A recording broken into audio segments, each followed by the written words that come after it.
Congressman Ruffy Biazon is on his third and final term. He has principally authored a total of 72 bills and resolutions in the 14th Congress. 21 of his authored and co-authored measures were enacted into law.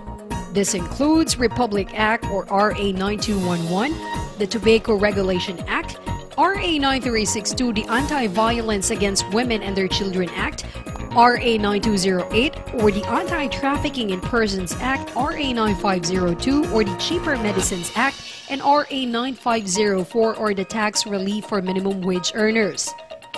He has been entrusted to handle a big responsibility as the Vice Chairman of the Committee on Appropriations, Subcommittee on National Defense. He continues to campaign for reforms in the AFP as the Vice Chairman of the Committee on National Defense.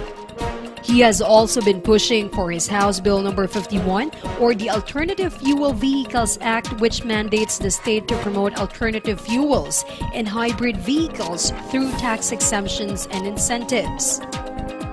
This Liberal Party member is also an active advocate for the modernization of peace and order agencies, reforms in the educational system, reproductive health and accessible health programs.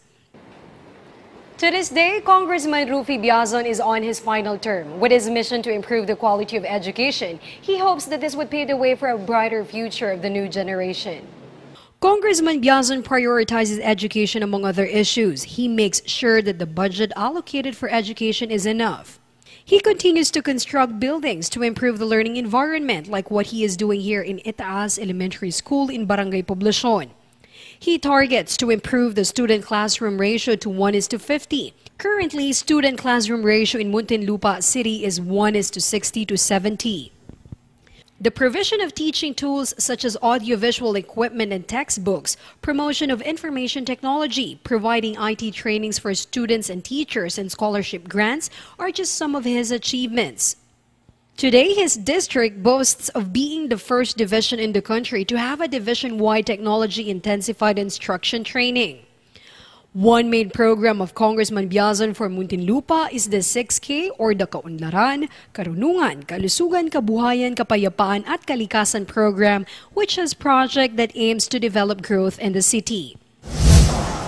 Under Congressman Biazon's 6K program, two of his main objectives are to give education and job. And currently, 35 Muntinlupeños are under training in a welding course in partnership with TESDA and Asian Technological College. Ronnie Almonte and Jaylene Labrador are just two of the lucky beneficiaries of Congressman Biazon's welding program. Salamat kasi diba, siya yung kumbaga yung naging way para matulungan kami na makapasok dito sa school na ito ng Nagpapasalamat lang kasi napakamahal ng tuition eh.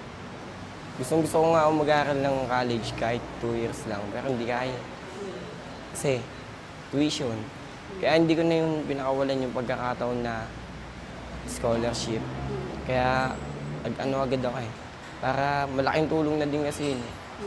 Kahit nga ngayon, pag ganito lang kami, nahihirapan pa rin kahit scholar kami, nahihirapan pa rin sa pamasahe. Pero medyo natuwa din kasi yung allowance nga, di ba? The welding program offers hands-on training. Trainees are all 6 each for allowance. Another project is the drainage improvement at Magallanes Street in Barangay Tunasan, where floods are its worst during the rainy season. Though not from the same party, Barangay Captain Solomon credits Congressman Biazon's willingness to help improve his area. Siya ay working congressman kasi hindi nakakalimutan ng kanyang mga constituent. Katulad ng programa niyang ito, mga proyekto na ito. Eh talagang tinitingnan hindi lang panlabas, kundi talagang yung makakabuti sa kanyang kababayan. Now that his term of being a representative of Muntinlupa City is getting near to end, he realizes one thing. Akala ko I can change the world. Hindi pala. Hirap.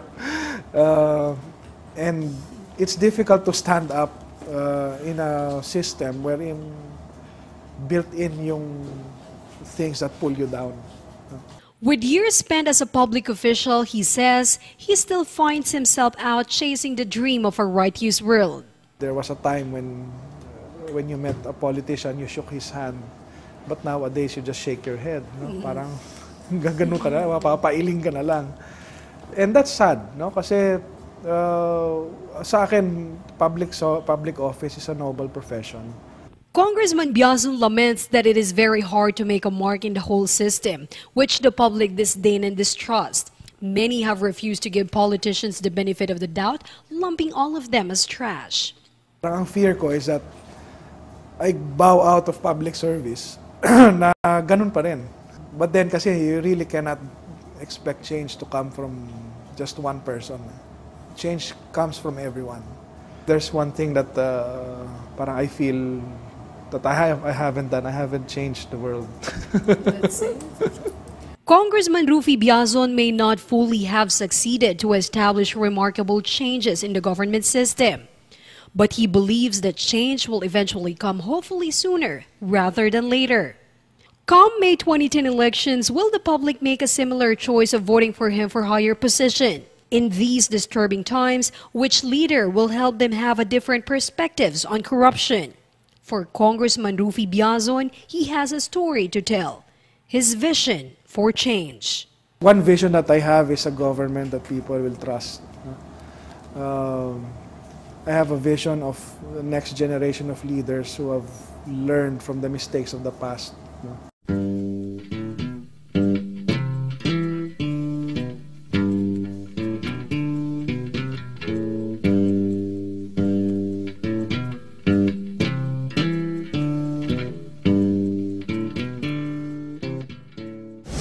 From the lowest up to the highest level of government hierarchy, we will give you remarkable insights, fascinating portraits, and historical accuracy only here on Philippine Biography.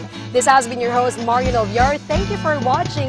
Join us again next week, and together, let's know your congressman.